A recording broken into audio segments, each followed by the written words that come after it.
দেখলেন এবং একজন আন্দোলনকারী হিসেবে এই মারা যাওয়ার পরে আপনাদের ব্যবস্থা নেওয়ার কি কর্মসূচি আছে? আমরা সবাই এখন আজকে দীর্ঘদিন যাবত আন্দোলন করে যাচ্ছি, 8 দিন হয়ে গেছে এবং এখন পর্যন্ত কিন্তু আমরা স্বাস্থ্য মন্ত্রণালয় থেকে তেমন কোনো আশার আলো শুনতে পাইনি। দেখুন, এমন একটা অবস্থা তৈরি হয়েছে যে এখানে আমরা মনে হয় যে রাজপথে আন্দোলন করে যাব, শহীদ হয়ে যাব, কিন্তু তাদের টানা ঘুরবে না, তারা এমন একটা অ্যাপ্রোচে গেছে। এবং আমরা দীর্ঘদিন যতটুকু বলছি আপনাদেরকে যে এখানে অবহেলায় মানুষ মরছে, আপনারা এটার দায়িত্ব নেন, ব্যবস্থা নেন, কী করে একটা সিস্টেম ডেভেলপ করেন, সবাইকে একটা সিস্টেমের মধ্যে আনেন, দক্ষ জনবল তৈরি করেন, আপনারা অধ্যাপক নিয়োগ করেন, প্রচণ্ড পরিমাণ ডাক্তার নিয়োগ করেন, নার্স নিয়োগ করেন, আপনারা সেভাবে বাজেট তৈরি করেন, এস্টিমেট করেন, যাতে এরকম অবহেলায় কোনো শিশু মারা না যায়। এটাই তো আমাদের দাবি ছিল। আমরা এগুলো বলতেছি। গতকালকে সাংবাদিকদের মারফতে আপনারা জানতে পারলেন যে অবহেলায়, নার্সদের অবহেলার কারণে একটা শিশু প্রাণ হারিয়েছে। আমরা সবাই দেখেছি। এটা যে শুধু কালকের দৃশ্য, ব্যাপারটা তেমন না, প্রতিনিয়ত ঘটছে। হয়তো আপনাদের মতো কোনো সাংবাদিক ওখানে থাকে না বিধায় কেউ ভিডিওটা করতে পারে না, কিন্তু এই ঘটনা তো ঘটছে এবং সেই ঘটনা কিন্তু ধামাচাপা পড়ে যাচ্ছে। যে মানুষগুলো অসহায়, দুস্থ, তারা সবচেয়ে বেশি victim হচ্ছে। আমরা কী চেয়েছিল? আমরা কি বেশি কিছু চেয়েছি? একটা মাসুম বাচ্চা নিজে গিয়ে দিয়েছি।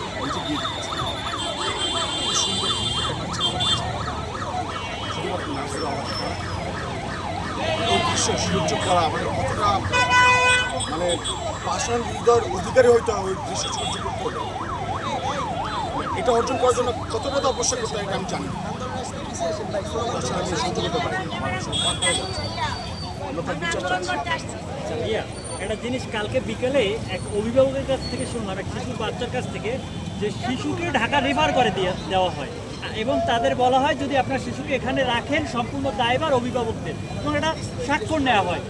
এই জিনিসটা আপনি কীভাবে দেখছেন যে চিকিৎসা দেওয়া হবে না, রেফার করে দেবে, কিন্তু এখানে রাখতে হলে তাদের স্বাক্ষর নেওয়া হবে অভিভাবকদের, জিনিসটা কীভাবে দেখছেন?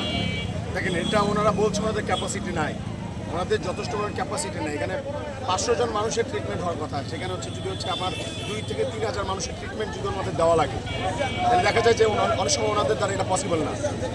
ওনারা একটা কৃত্রিম সংকট করে তারপর মানে মানুষকে জিম্মি করে বলতে চায় যে তোমরা এখান থেকে চলে যাও, ভাগো। তারাও কিন্তু ইনডাইরেক্টলি মেসেজ দিচ্ছে যে ভাগ ভাই ভাগ, বাস্তবে এখান থেকে ভাগ। এখানে তোর জীবন নিশ্চিত না, নিরাপত্তা নাই তোর জীবন, এখানে কোনো সুরক্ষা দেওয়ার মতো কিছুই নাই। তারাও কিন্তু ইনডাইরেক্টলি মেসেজ দিচ্ছে আমাদেরকে। আমরা এখন আমাদেরকে স্বাস্থ্য মন্ত্রণালয়কে বলতে হবে যে এরকম আর কতদিন, এটা জিম্মি করে কতদিনকে মানুষকে ইমোশনাল ব্ল্যাকমেল করে কয়দিন এখান থেকে আপনারা এখান থেকে পাঠাবেন।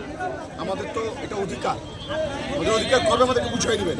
স্বাস্থ্য মন্ত্রণালয়কে আমাদের ধরতে হবে, সবাই মিলে ধরতে হবে, বরিশালবাসী মিলে ধরতে হবে, বাংলাদেশের মানুষ মিলে ধরতে হবে, বলতে হবে যে অতি দ্রুত আমাদের সমস্যাগুলো সমাধান করে দাও এবং আমাদের কোনো শিশু, কোনো সন্তান যেন এই হাসপাতালে পড়ে মারা না যায়, অবহেলার শিকার হয়ে মারা না যায়, সেই ব্যাপারটা তোমরা নিশ্চিত করো।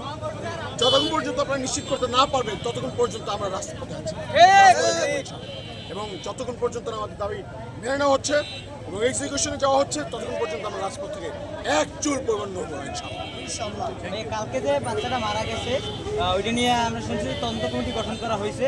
এছাড়াও কি উপরমহল থেকে পরিচালক মহোদয় বা প্রশাসনের কোনো বড় কর্মকর্তা এমন কোনো আশ্বাস দিয়েছে যে আসলে এটা নিয়ে তদন্তটা সুষ্ঠুভাবে হবে? তারা আমাদেরকে জানিয়েছে, একটু আগে এখানে পরিচালক আসছে, এসে তিনি তার অপরাধতা বলেছে।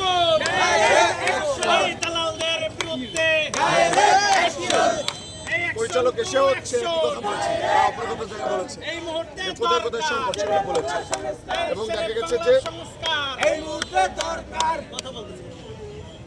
দেখা যাচ্ছে এটাই যে তিনি আমাদেরকে একটু আশ্বাস দিচ্ছেন যে ভাই আমি আমার জায়গা থেকে চেষ্টা করছি, কিন্তু আমার কাছে তো অনেক কিছু নাই, এই জায়গায় আরও অনেক সহযোগিতা দরকার, অনেকের সহযোগিতা দরকার, মন্ত্রণালয়ের সহযোগিতা দরকার, সচিবালয়ের সহযোগিতা দরকার, এখানে যারা সিন্ডিকেটগুলো চালাচ্ছে তাদের সহযোগিতা দরকার, এলাকাবাসীর সহযোগিতা দরকার, প্রত্যেকটা মানুষের সহযোগিতা দরকার, তাকেও আমাদের সহযোগিতা করতে হবে এবং তাকেও বারবার প্রেশারাইজ করতে হবে যে আপনাকে এটা দায়িত্ব এটা করতে হবে এবং ওনারা ঊর্ধ্বতন কর্মকর্তা আছে যারা, তাদেরকেও দায়িত্বের সাথে সমস্যাগুলো সমাধান করতে হবে।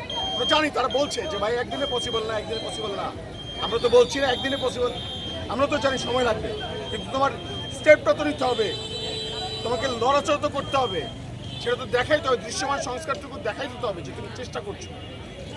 তারা বলছে 3 দিনের মধ্যে হচ্ছে তদন্ত কমিটি করে সুষ্ঠু তদন্ত সাপেক্ষে বিচার করবে। আমরা এখন এই বিচারের দাবিতে এখনো রাজপথে নেমে আছি। এই যে প্রত্যেকটা শিশু হত্যার বিচার চাই, অভয়ার যতগুলো শিশু মারা গেছে প্রত্যেকটা শিশু হত্যার বিচার চাই, বিচার চাইতে আমরা রাজপথে নেমে এসেছি।